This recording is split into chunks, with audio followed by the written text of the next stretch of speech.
Welcome to Tuesday, February 15th, 2022. Welcome to the Day Weather Podcast, brought to you by Chugwater Chili, the gourmet spice of Western life. Check out Chugwater Green Chili Seasoning. It's quick and it's easy. It's a great way to also season dishes, as well as just making a big pot of green chili. Use code CHUGWATERDON at checkout for 20% off at chugwaterchili.com. Might want to make up a pot today, even though it's going to be another mild day, because we've got some colder weather coming and some snow coming as well. A Pacific cold front that's got some Canadian air with it is going to be moving in. We're already seeing some areas of snow move into parts of Idaho, parts of the Pacific Northwest, up into the western and northwest areas of Wyoming. And we're going to see this spread south and east into the rest of the mountains and plains later today and tonight, and especially tomorrow. Now, this is going to be a light to moderate event. This is not by any means going to be a big storm system, but it's going to be more impactful in terms of a weather system we've seen in a while for the Intermountain West and parts of the western high plains. There's a break in the weather Thursday through Sunday. It's going to be chilly Thursday, moderating temperatures Friday through Sunday. So I think we're going to have a pretty decent weekend again, but another system not that much different to what we're going to experience here over the next couple of days is going to come in late Sunday through Tuesday, although that system might have a bit more in the way of Canadian air with it. So we're getting into a more busy weather pattern for sure over the next couple of weeks. Here's today's upper level chart. This is by noon today. Upper level low over central California. Also an area of cold air, basically a cold front coming in, and these both are going to come through at the same time. So these systems, this low pressure system and this cold front, are going to be working in unison over the next 48 hours. And the end result is that by tomorrow afternoon, we sort of have a merger of the cold front coming through, low pressure going across southern New Mexico. It's not what we call a closed low or a system that's going to give prolonged upslope. It's going to move out fairly quickly and produce another swath of winter weather across the nation's midsection with snow and much colder weather here in the northern Rockies and the central high plains. With the high pressure anchored right here, this sets up for the jet stream to come down the Canadian coast, then into the northern Rockies before taking a trip back up to the east. This will bring precipitation looking like this. Now, this is the water equivalent forecast. If it were to fall as rain, this is what the modeling is seeing. As we mentioned yesterday, there's nothing real heavy here, although I think we're going to see a really nice snow in the Bighorns, a nice snow in the Wind Rivers, parts of the Absarokas and the Beartooth Plateau, as well as the mountains of northwest Montana into parts of the Idaho mountains, lighter amounts into the Sierra Nevada. But notice we're getting into the desert southwest with some of this precipitation, even a little bit of snow in parts of Utah that haven't seen it for a while. The ski areas of Wyoming and Colorado going to get a decent little shot of snow. And this is what the snow water equivalent looks like if we were to convert that moisture to the predicted snowfall. So you can see there's lots of pinks and purples, mainly centered over the higher terrain. A bit more out here into parts of Kansas and Oklahoma. And you can see why. Look at this heavier moisture that's going to be breaking out along this front. There's going to be a lot of rain, and on the northern edge, ice and snow with this system. It is looking really wet for this part of the country here over the next couple of weeks as these systems come down, pick up some Gulf of Mexico moisture, and come this way. And this is what the snowfall forecast looks like. So from parts of the Oklahoma and Texas panhandle through Kansas City, St. Louis, through central Illinois, through Detroit, into Toronto, then up into the northern parts of Maine here, you can see this is going to be a pretty significant snow event. And look at the ice.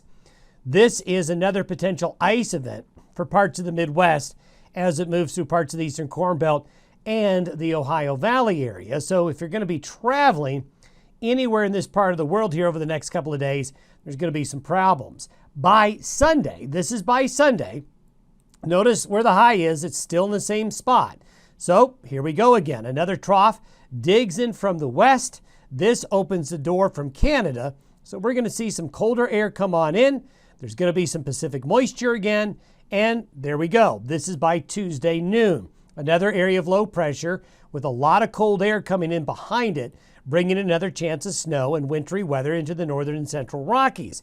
For livestock interests, anybody who has begun calving operations, you're going to need to stay on your toes because about every 3 or 4 days, it looks like we're going to have these frontal systems. And you may see the next one right behind it. There it is. So we're going to have this system come in Sunday night, Monday, and Tuesday. This one will probably come in behind it about 3 days later, and the results are going to be similar. Now look at these temperatures. Not saying this will happen, but this is by next Wednesday, the 24th into the 25th here, Wednesday and Thursday of next week. Look at that purple. That is some really cold air. So despite the recent spell of some mild temperatures and almost spring-like conditions, there's plenty of cold air left in the northern latitudes to bring us more episodes of cold before this month is over in early March as well. So this is why livestock interests and travelers, you're going to need to pay closer attention to the weather now that things are more busy. This is by next weekend. This is by next Friday and Saturday. That next wave comes in, and the end result, you can see the pattern is just basically the same.